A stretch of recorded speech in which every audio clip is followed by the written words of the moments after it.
All right, everyone, trickle in, trickle in. We're about to get started here. See that getting more people rolling in from other sessions as those are wrapping up.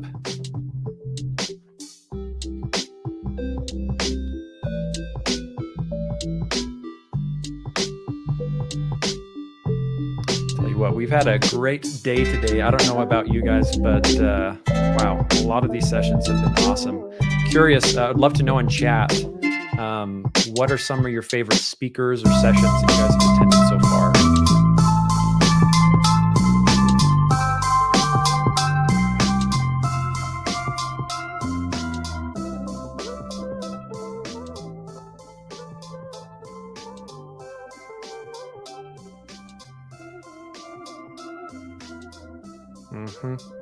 Yeah, that was, Todd definitely dropping the mic there for sure.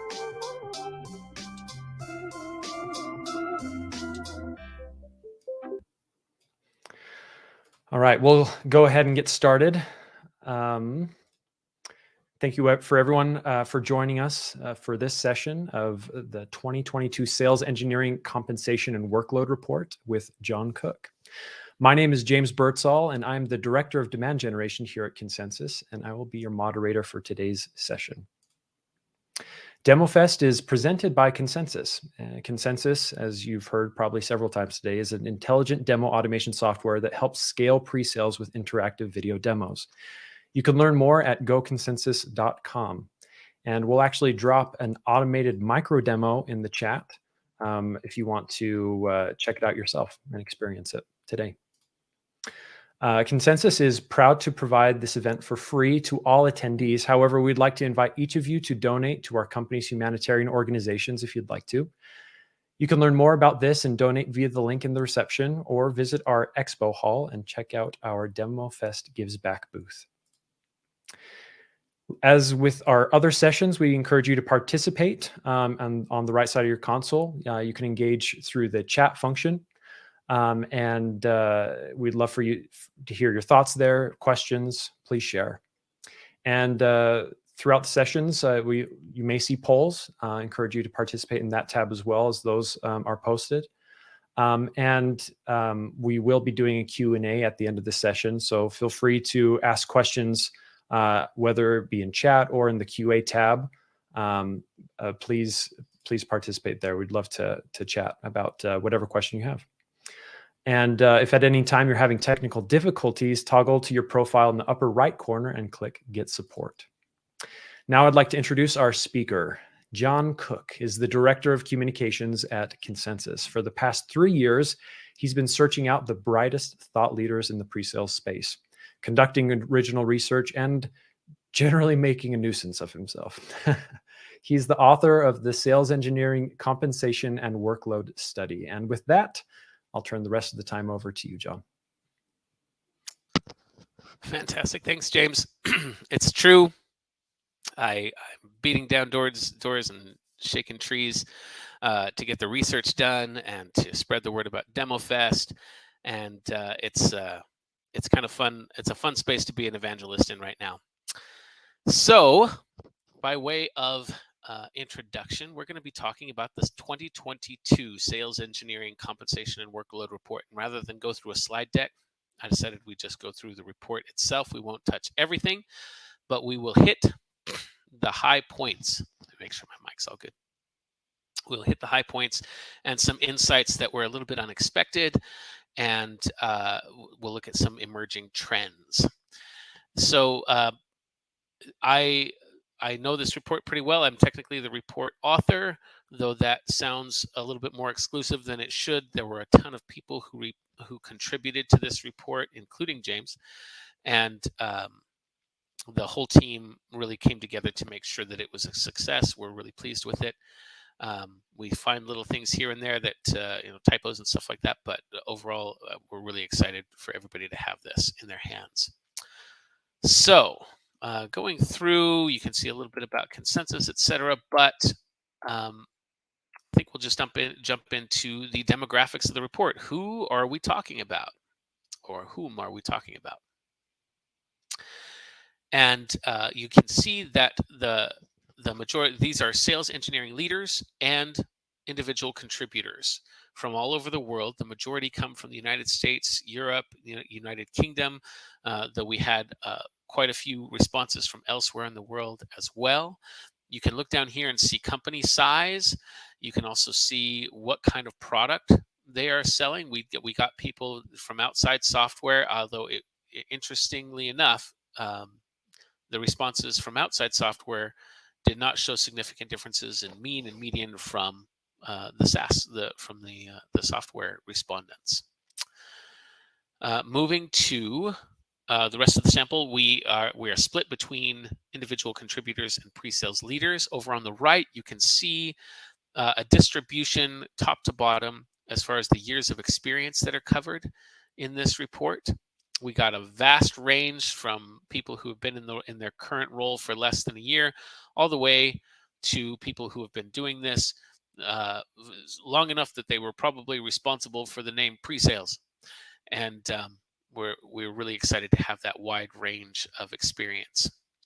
So we're not going to spend a lot of time on the compensation side of this report because it's the kind of thing that you can download it and kind of go through on your own, and it's pretty self-explanatory. But I will highlight some items that you can expect to find within this. There's the median on-target earnings. Now,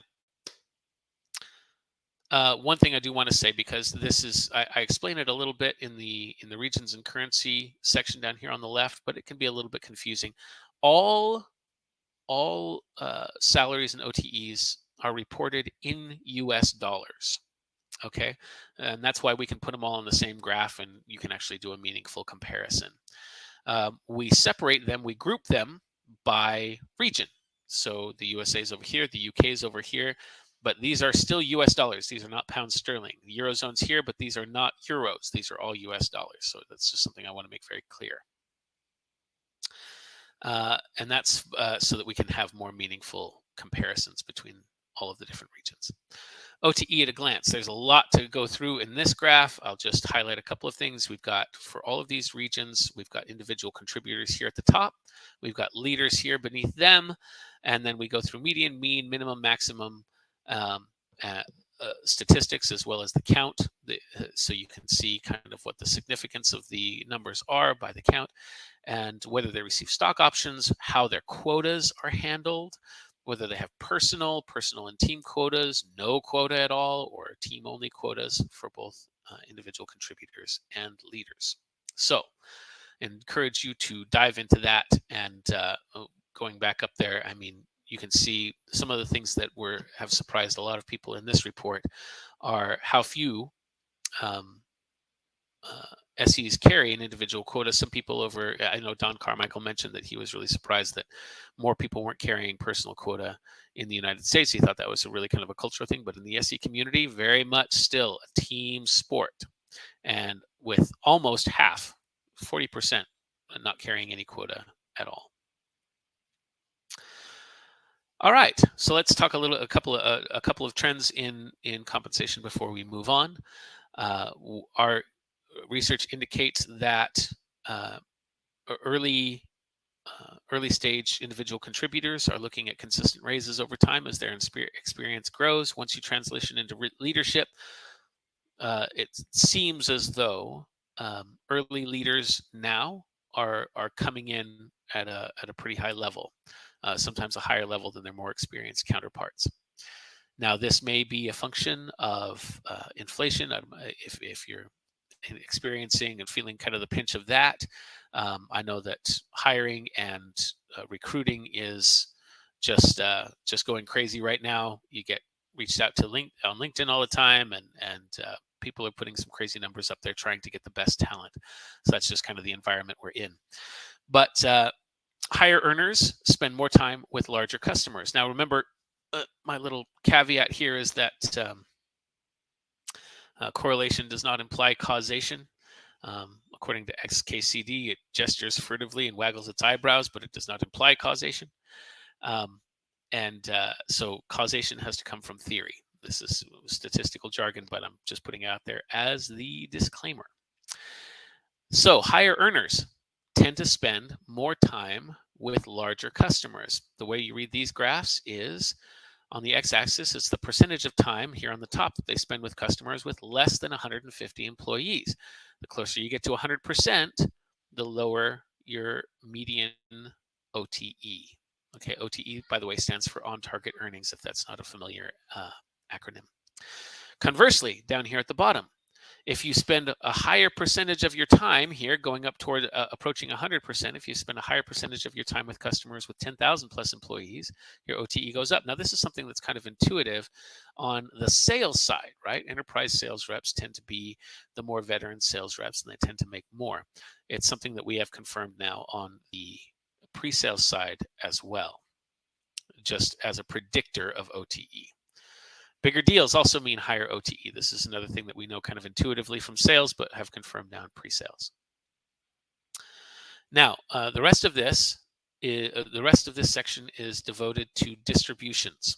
All right, so if you want to see more than just where the median OTE is in your region for your role, then you can look to see where you fall on the distribution and what the most common salary ranges are.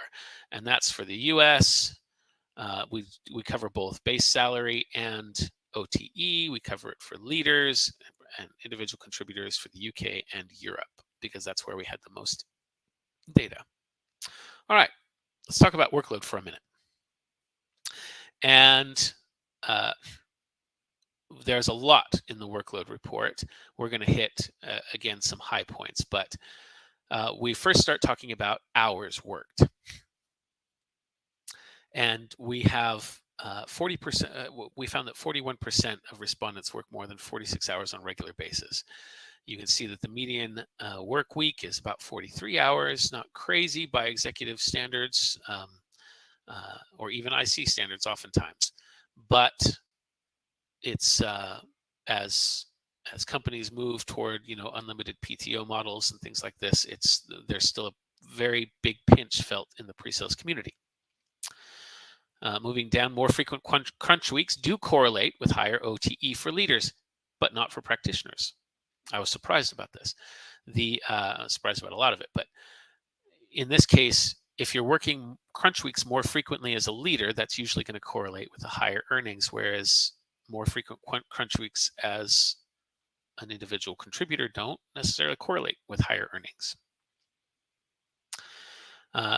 This is average OTE by weeks over 55 hours in 3 months. So in other words, we asked, how often have you worked more than 55 hours in a week in the last 3 months, or how many times? And you can see the responses here.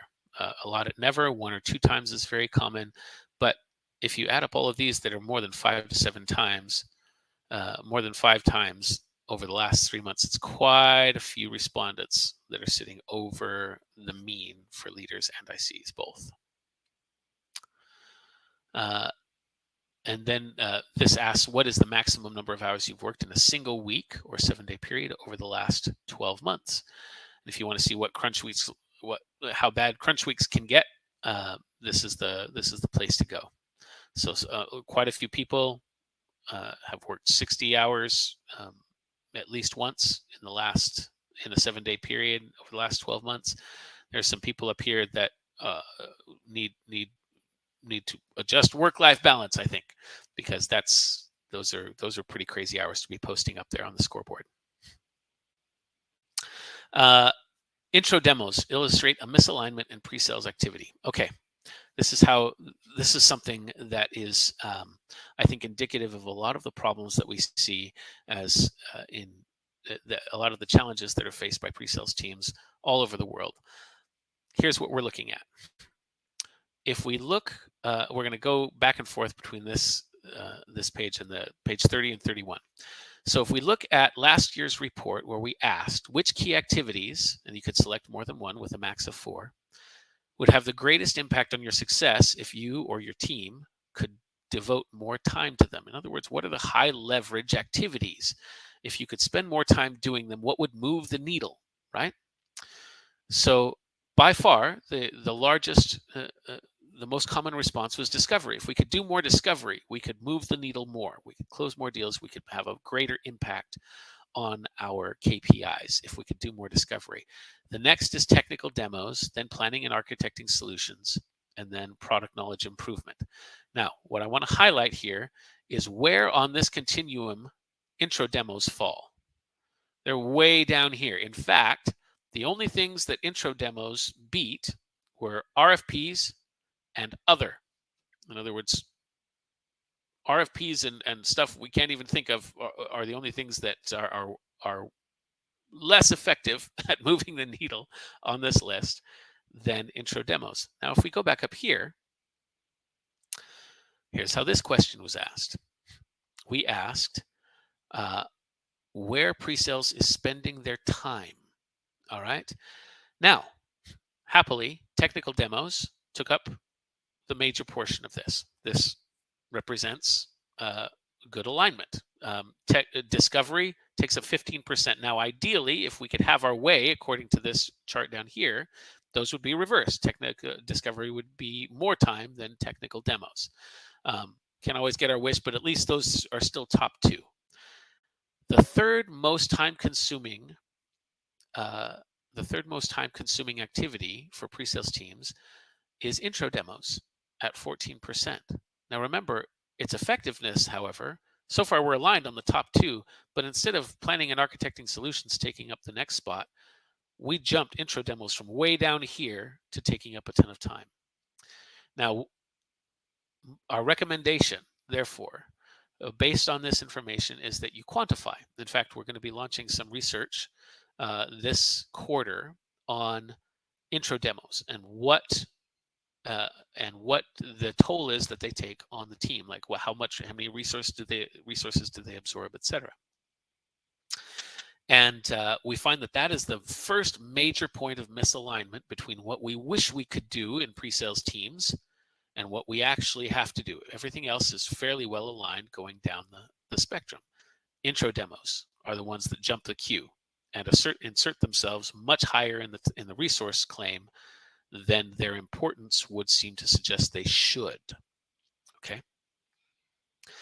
Moving on to individual to the AE to SE ratio. This is something we've reported on in the last 2 years. Individual contributors report a ratio of 4-to-1. Leaders report staffing to a ratio of 3-to-1. This is something we observed last year. There's a misalignment between what leaders are staffing to and what ICs report as the reality. Now, why do I say staffing to? Because we actually ask this question slightly differently. Of leaders, we ask, how big is your sales team? And how big is the pre-sales team that supports that sales team? And we derive the ratio there. For individual contributors, we just ask them how many AEs they support. And this is what we get. So that's a little bit of insight into the background there. 3-to-1 and 3-to-1 for leaders is what was reported by leaders, 4-to-1 by ICs. And we have, once again, we capped it at 15. There's another oversight on my part. I forgot that we have several friends in the pre-sales community who are at ratios that are far above 15-to-1.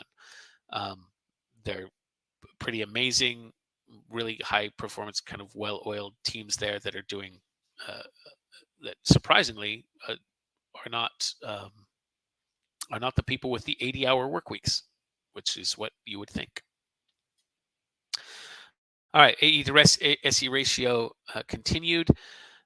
One predictor of the AE to SE ratio is that the median ratio goes up if you're doing more demos per week. So there are a couple of things that contribute to how many demos you're doing per week. One of those is the kind of the complexity of your software, et cetera, of your solution. But if you're doing more demos weekly, you are likely to, that is a predictor of having a higher ratio of AEs to SEs in your organization. Stakeholders reported by pre-sales. Average 4.8 stakeholders on average per deal. Now, the big news here is what's reported by AEs. all right, because Gartner has done a lot of work on this. And so we borrowed some of their findings and just said AEs report 11 stakeholders on average per deal. That's a big gap. And that would seem to indicate that pre-sales are not as exposed to the entire buying group as the AEs are. Makes sense. But as pre-sales increases, as demand for pre-sales increases across the funnel, it would seem to indicate that there's room for pre-sales to supply a greater need within the buying group than they're currently seeing. We could spend a lot of time on each of these, but I'm just kind of rolling through it quickly so that we can take some questions at the end. Let's talk about SE onboarding time for a minute. It takes 6 months to onboard new SEs. So we asked how many months, specifically here, our question is here, how many months does it take to fully onboard a sales engineer? There are close on a quarter, 23.9%, that takes 7 months or longer to onboard for an SE. And this is one of our big problems, right? When it comes to growing our teams, when it comes to when you get the word down from the C-suite that they're going to be doubling the size of the sales team, and they're already engaged in doing that, and you have to build an SE team, but it takes longer to build a team, and it takes, and so it really needs to be, by these standards, considering what it takes to train an AE, ideally sales engineering is going to get the word first before sales, so that they can start to prep, they can start to build the capacity that they will need in order to support that growing group of sales engineers, or adopt the tooling that they're going to need in order to support that group of account executives. But lead time is crucial here. You don't want to get caught behind when it comes time to build out your team, and now you're 6 months before you've got an autonomous sales engineer. And by the way, these numbers, the question leaves a little bit of vagueness because we just wanted to get a kind of an overall view of this. But more solutions are going to increase that onboarding time. Obviously, this often is determined to be fully onboarded to demo a product, like a solution. And if they have many, then you're climbing to a year and a half, 2 years oftentimes before a sales engineer is fully autonomous on all of their, and can demo on their own, and is, you're going to trust them completely autonomously with all of their solutions. Here's a continuation with the same graph, a continuation of the outline there. There's a lot to dive into there, so highly recommend that you check that out. Now, let's talk about the demand for pre-sales across the funnel. Here's our question. What percentage of your time is spent supporting sales? Okay, most people are up here around 60, 70, even 80% supporting sales. We expect that. What we didn't expect was that less than 2% of respondents support sales exclusively. Pre-sales is historically seen as very sales-centric, right? Sales are your major stakeholder outside of the customer, and maybe not outside of the customer. And so this notion that pre-sales is there to support sales is rapidly getting torn apart. Pre-sales is supporting much more than sales. They are supporting product, yes, but even revenue functions.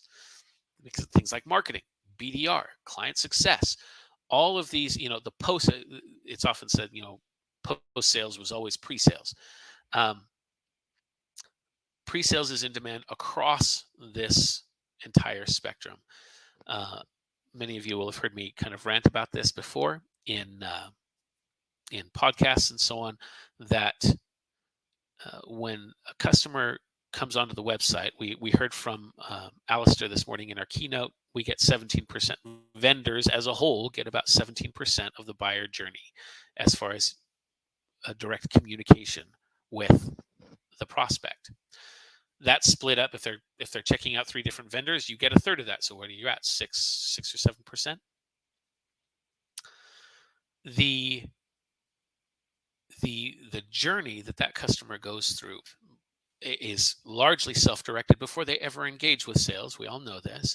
But by the time they get to the website, and by the time they get ready to engage with your company, very often the button they click is book a demo.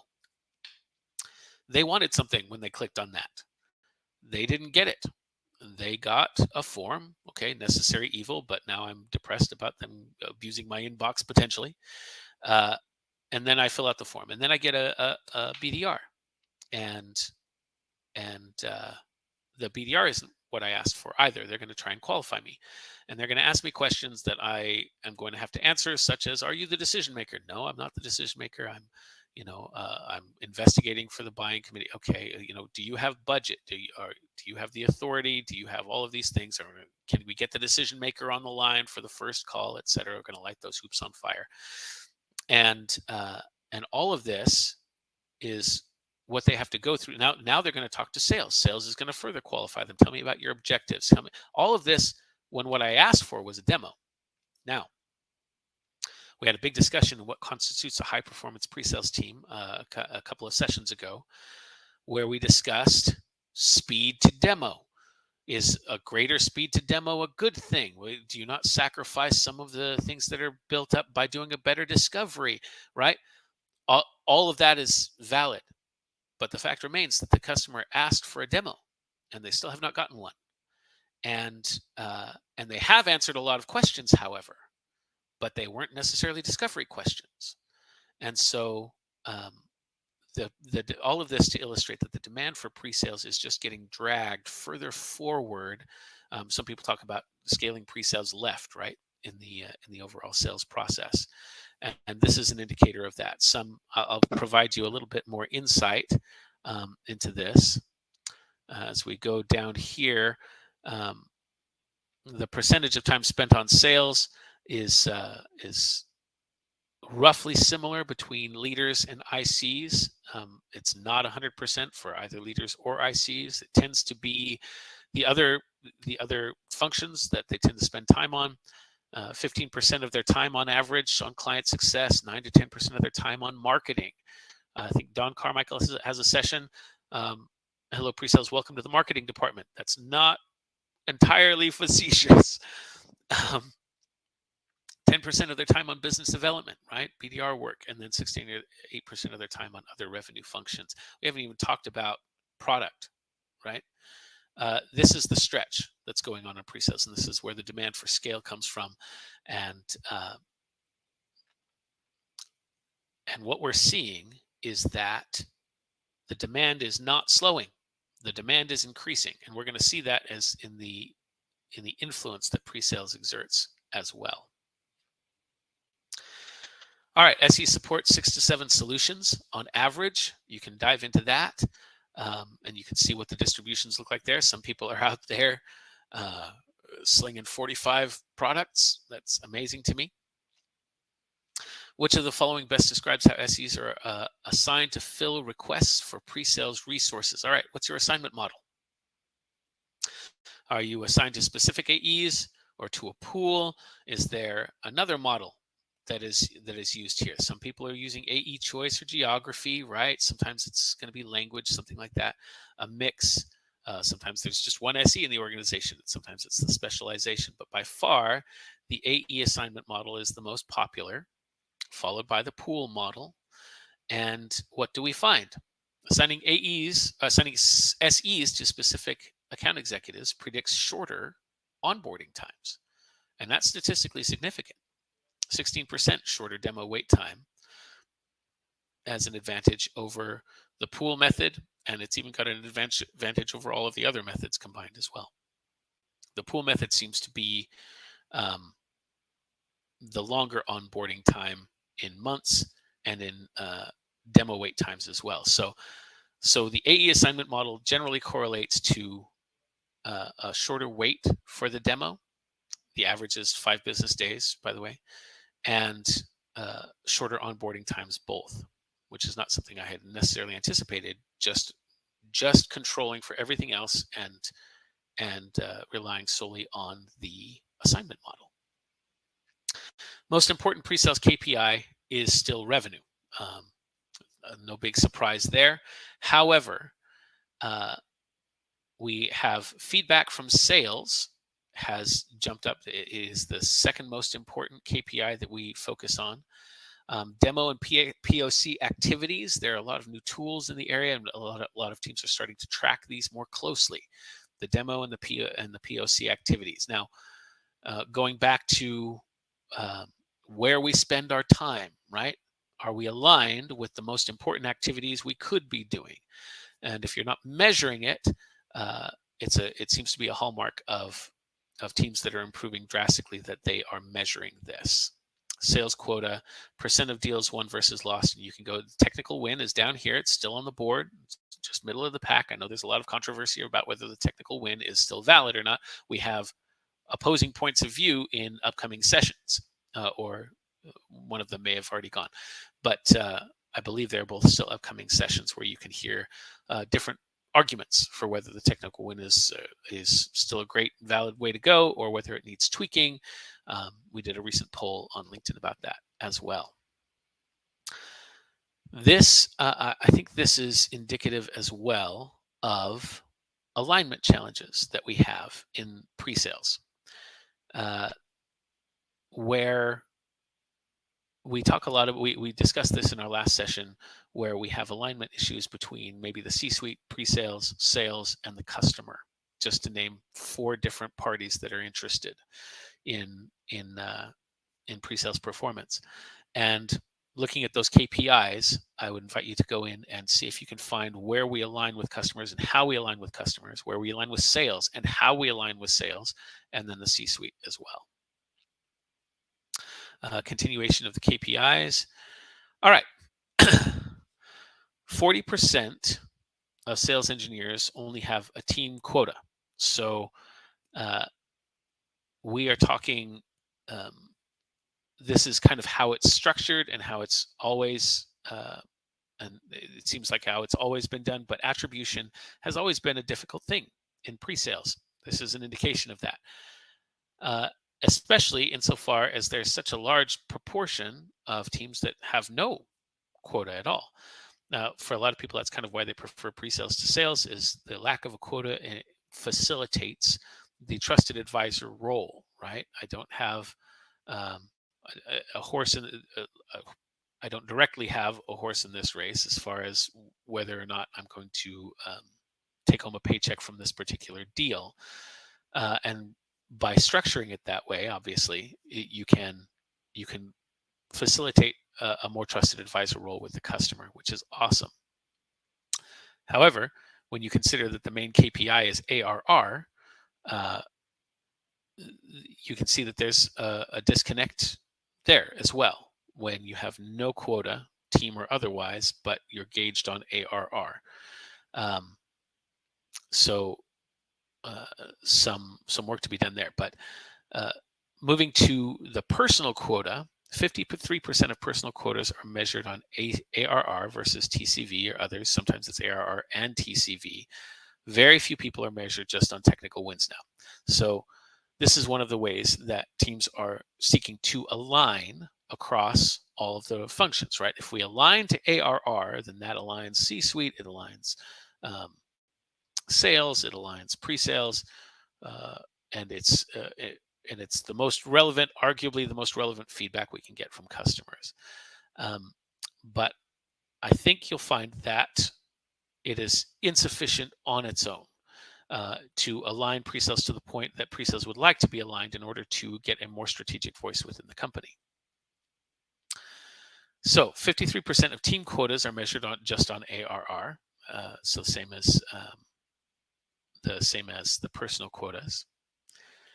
Now, 59% of leaders say pre-sales influence is less than sales. No surprise there. We all kind of feel that in our pre-sales teams. But what's interesting is that there are a significant portion that say their influence is the same or equal to or greater than sales. And if we go to the next slide, or the next measurement, over 90% reported the same or more influence in 2022 as in 2021. So it seems if you look at which side of this the chart is weighted, these are people who responded that pre-sales has less or much less influence than they had last year in the same organization. These are people who reported that they have the same or more influence in the organization as they did last year. Once again, demand is increasing. The key, we contend at Consensus, the key to buyer enablement is pre-sales. So we expect that to continue to grow. All right, racing on through here. Let's talk about generalists versus specialists. We just simply asked, would you classify yourself as more of a generalist or a specialist? 36% of SEs are specialists, 62% are generalists. And the numbers aren't seriously different for leaders either, although it seems that more leaders classify themselves as generalists by about 10% of the overall population, which is whatever 1/7 is, or 1/6 is over individual contributors. I don't know what that stat is off the top of my head. Multilingual support poses problems at scale. So here we go. Here are the questions we asked. If you cover multiple language markets, how does pre-sales handle the demands of different language markets in your organization? The vast majority, the most common answer is that we have specific AEs to cover those individual languages. With another 21% on top of that, so 46.6%, another 21% on top of that. So together, comprising the vast majority, said they have specific AEs and multilingual prospects. In other words, we rely on our prospects to speak our language. Another 17% on that say we just rely on prospects to speak our language. Multilingual prospects, they need to speak what language we're selling in, and with other working out to about 14% or so. Now, which of the following language markets does your pre-sales team support? English is obviously the most common, and then you can see what the other most common languages are there. Hiring sources hold steady. This is consistent from last year. Most prefer to hire from pre-sales in their own industry. So other teams that already know the industry, and you can pull them in. When you talk about kind of the trifecta of the pre-sales, of the sales engineer, the perfect sales engineer, where we talk about, technical acumen and product knowledge. We talk about industry fluency and presentation skills. Hiring from pre-sales in your own industry, seems like you can cover two of those pretty handily. I have some leaders tell me that those are unicorns. You never find somebody with all three of those.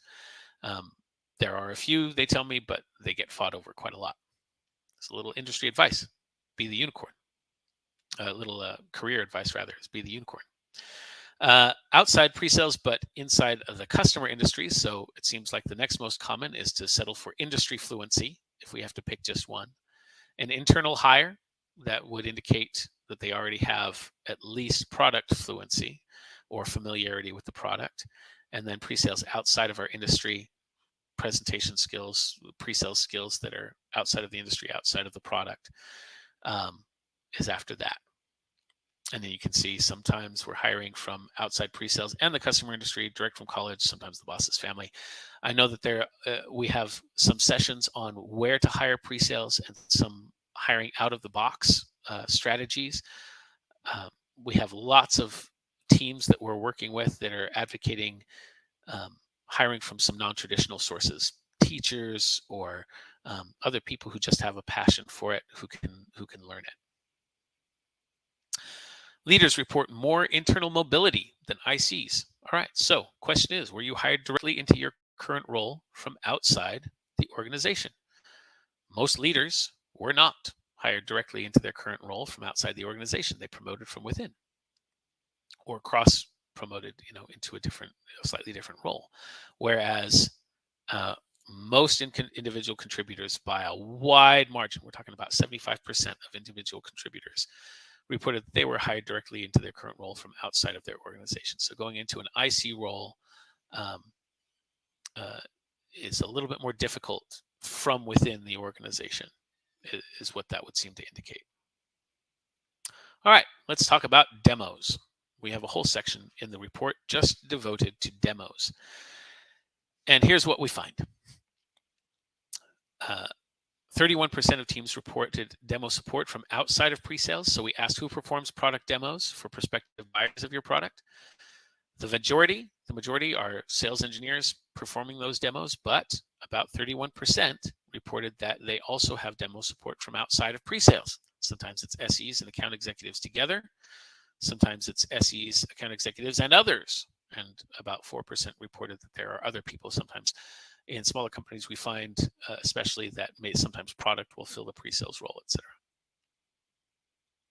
Median demos delivered per week increased 40% year over year. This is huge, doing more demos than ever before. Once again, demand for pre-sales is going up, and we feel it. If you want the data to support it, here's the data to support it. And we hope that you can use this to make the case to get resources that you need for your pre-sales teams, et cetera, because it's a real thing. And you can't just increase 40% demand on pre-sales for demos and not expect something to have to adjust there to accommodate that demand. So, and here, once again, how many product demonstrations do you or does a member of your pre-sales team, if you're a leader, perform in a typical week? You can see that's the actual question we asked, and you can see what the medians are for leaders and practitioners. Larger deals mean more man hours per demo. There's one that's a little bit unexpected, but larger deals indicate that the bigger the deal, the more time the demo is going to take. It's not entirely unexpected, but here you can see the actual data. It's a serious ramp that as the deal size goes up, the median deal size goes up, so do the man hours per demo, up to 7 to 11 hours required per demo. And once again, the median reported by individual contributors is 2.5 man hours per demo, whereas the leaders report that it's more like 5 hours per demo is required, including follow-up and all of these things. So there is a bit of a disconnect there in the perception of how much time is required to do the demos between the ICs and the leaders. All right, let's talk about demo lag time. Prospects wait more than a week on average for a demo. I realize that it's the way it's been done for a long time. I don't think we'd put up with that on the B2C side in any way, shape, or form. That 5 days is absolutely an opportunity for the competition to swoop in, do the demo, initiate the sales cycle earlier, or find some other strategy. Alistair talked about a lot of different strategies for automation, using video in your proposition. We do demo automation at Consensus, obviously. There are lots of ways, and there's a scaling pre-sales playbook that was a session, I think, just last hour or maybe the hour before. If you get a chance, go back and watch it. It's got a great playbook from a lot of industry leaders on how to shorten down and how to do more with your existing resources in pre-sales. And a big part of that is shortening the time that a prospect has to wait from the time they ask for a demo to the time they get one. So that's the question, right? How many business days does a prospect typically wait from the time they request a pre-sales product demonstration to the time they get one? And you can see that it can extend. I mean, this is 3 to 5 business days. That's up to a week. 6 to 10, we're up to 2 weeks. And we have a significant portion still up at 3 weeks and more. Demo lag time. So the average is 5.6 days, as we said. And typically it takes about 3 demos per closed one deal. Now, can vary by industry, by deal size, things like that. But the median across the board is about 3 demos per closed one deal.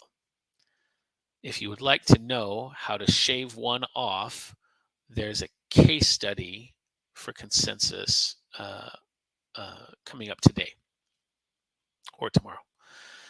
So, demos per deal. let's talk about what we mean when we're talking about demos per deal. What constitutes a demo varies, and we have a guide to the different demo types and where they belong in the buyer cycle. You can download that off of the website.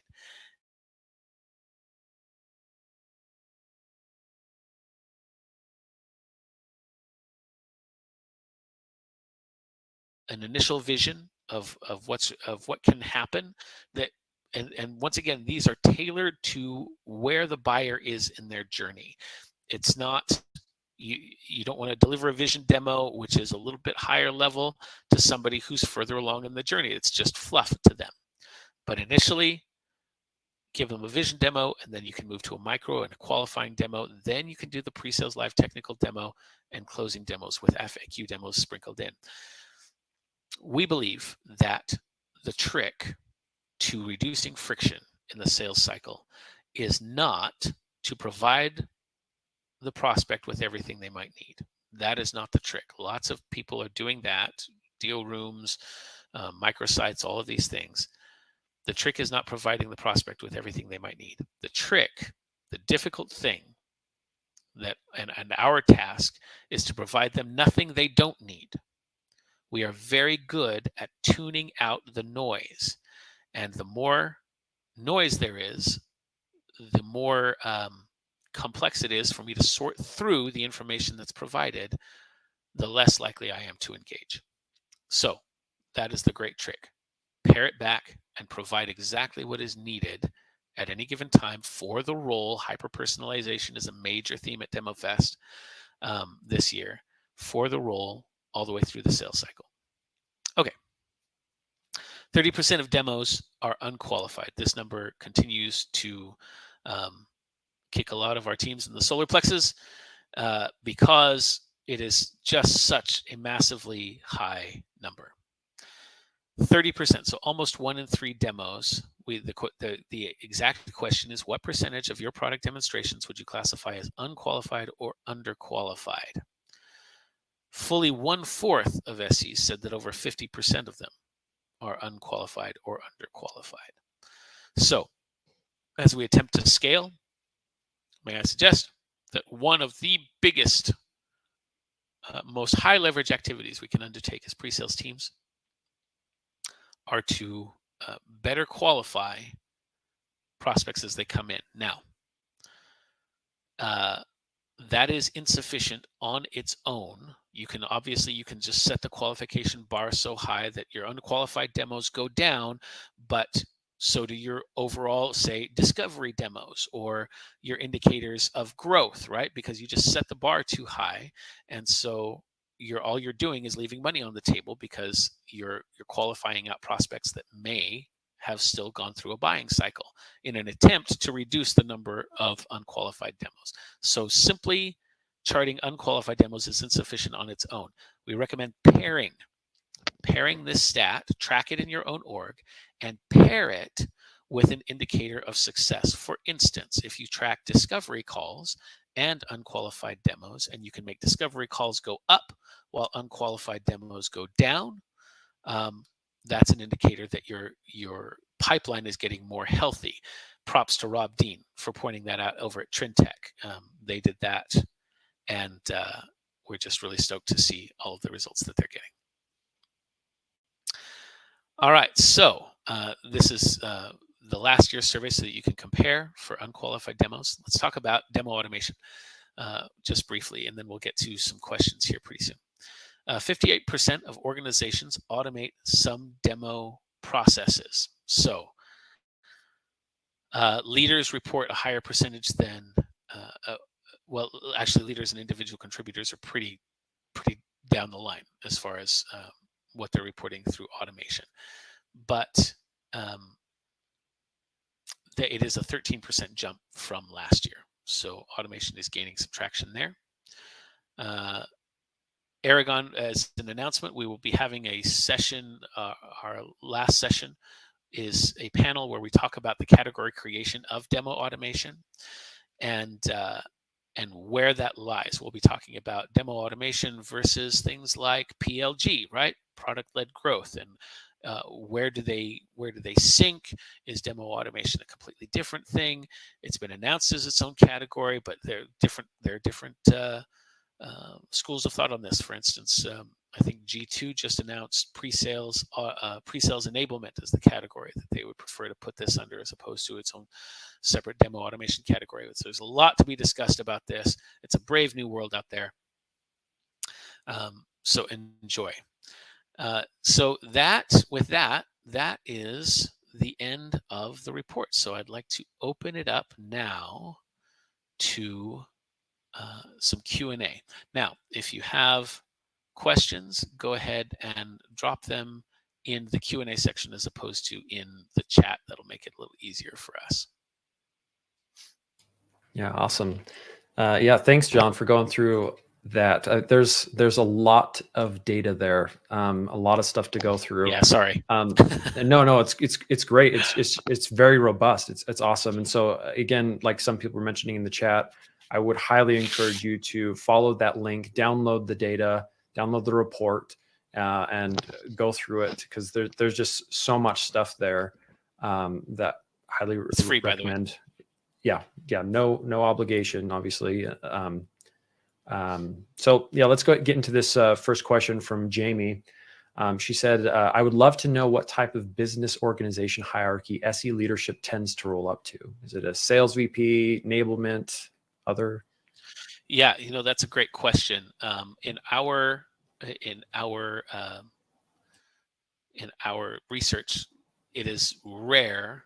They generally roll up to sales, but there are some pre-sales organizations. In fact, we just heard from one or two of them a couple of sessions ago where they are rolling up directly to C-suite. Now, there still isn't there aren't many examples of C-suite pre-sales positions, right? It generally rolls up to the CRO, sometimes CTO actually, but generally CRO in those positions. So we are seeing a shift as well. If many of you know Adam Freeman over at the Access Group, and this is also mirrored over at Rob Bruce at Stebo, who's great. We love working with Rob. They both have positions that have changed to their titles have changed to buyer enablement. So they are actually recognizing that pre-sales is the key to buyer enablement, and the names of the positions are even changing. There's also another session coming up, if it hasn't already come. Sorry, I'm a little bit bewildered. DEMOFEST is big. It's growing.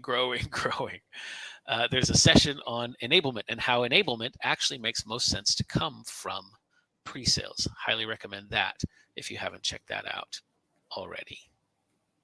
Yeah, and again, thanks, Jamie, for your question. And I think that your question, as well as like kind of what we're seeing in the industry, is very indicative of kind of what John was mentioning before. If I could just add my 2 cents, that I think we are seeing a lot of change in the industry right now. I think pre-sales, solutions consulting, whatever you want to call it, we're at an inflection point right now. And there's going to be a lot of change. And I predict that over the next few years, and this is probably not like going off the rails or anything, the next few years, there's going to be a lot of change in regards to how pre-sales functions, what pre-sales leaders and individual contributors are going to be asked to do. So buckle down, because it's because the market is changing. Like buyers are changing how they buy software, and so it's demand driven. Yeah. It's yeah. Totally and so buyer driven. Exactly. And so it's requiring entire industries and businesses to change the strategies, and hence why I think their SEs are being pulled in so many different directions right now. And that's to your point, we often talk about the changes. I think it'll be very similar to the change that happened in marketing, and as profound as the change from licking envelopes to marketing automation. The job of a marketer is very, very different now to what it was before marketing automation came on the scene. And it will be the same for pre-sales. The difference is that marketing automation was very much kind of capability driven, right? It was feature driven. It was like we can do so much more. We can see so much more. We can reach so much more. I think pre-sales automation and the pre-sales tools that are out there are much more driven by the buyer. The buyer is like, look, I need to get this sooner. I need to get this asynchronously. I may need to interact with what you've got at 2 a.m. I may need to interact with it, during business hours, but whatever the case, and we probably have, Amazon and Spotify to blame for that, just because we're so used to, on the B2C side, getting what we want pretty much on demand. Yep. And that's what's going to come over. Ultimately, people, SEs are the people that prospects want to talk to anyway, and so I fully anticipate SEs being the star of the show as time moves on, because people want to talk to the SMEs.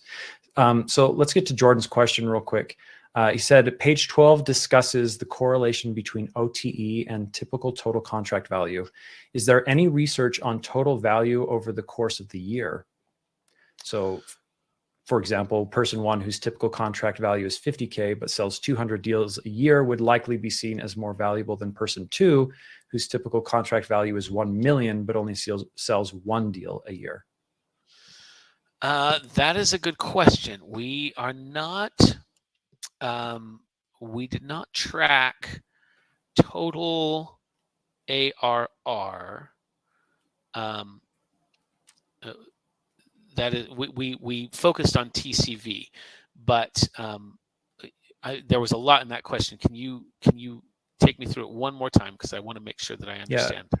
It's talking about the correlation between OTE and TCV, right? Yeah. Is there any research on total value over the course of the year? Total value over the course of the year. So in other words, not just a single contract, but how much revenue is being brought in over the course of the entire year. Yes. I don't have that, but I will make a note of it for next year. That could be a good way to parse that data. So we're talking about TCV over the year. Mm-hmm. Yeah, Jordan, that's a great question. I think that this report is definitely an evolving, dynamic document. And each year, I mean, we're hoping to dial in even more and more. And so I think that's a great call out that we definitely should look out for 2023. Donald asks, do you have a sense of what the ratio of sales exec OTE to pre-sales OTE is, and how is that ratio evolving? Sales exec OTE to IC. Oh, I see what you're saying. Yes. So what sales reps are making versus pre-sales reps are making. We're talking about specifically individual contributors, I assume. There's a lot of data out there around that. They are, I'm trying to remember what the stat is on this because we discussed it. I want to say 20%, 20 to 25%, maybe as high as 30%. Between 20 and 30% is the general difference. I'm pretty sure that was the number, with sales reps making around that much higher OTE. Obviously, we've looked at the quota numbers, right? So pre-sales has a much higher percentage of their OTE as a base versus sales. So sales very often will have a smaller salary, but a larger on-target earnings than pre-sales, where pre-sales doesn't generally carry a personal quota, and half the time don't carry even a team quota, or almost half the time, about 40%. Sure. Yeah, hopefully that answers your question, Donald. I think we need to get things wrapped up here. We're just approaching the top of the hour. Yeah, thanks again, everyone, for your questions, for your participation. Again, if you want more information about this report, feel free to download it. There's a link in the chat. And to wrap things up, just want to remind everyone that, again, each session you attend gets you an entry into our raffle to win some prizes. And so be sure to attend as many sessions as you can for more entries. And our final session tomorrow is 2 p.m. And that's where we're going to be raffling off all the prizes. So don't miss that session if you want to win. And if you haven't heard already, DEMOFEST is going on the road. So be sure to attend that last session as well to find out what cities we're going to be in later this year. We'd also encourage you to stop by our expo hall to visit our premier partners of DEMOFEST. Remember that there is no transfer of money involved in this event, so all our partners have gone above and beyond to contribute to making this event a success for all of you. So again, thank you all for joining us for this session. Thank you, John, for your insights and taking us through the report. Up on the screen are the upcoming sessions. You can join any live session by toggling to the sessions button on the left of your screen. We'll see you soon. Thanks all.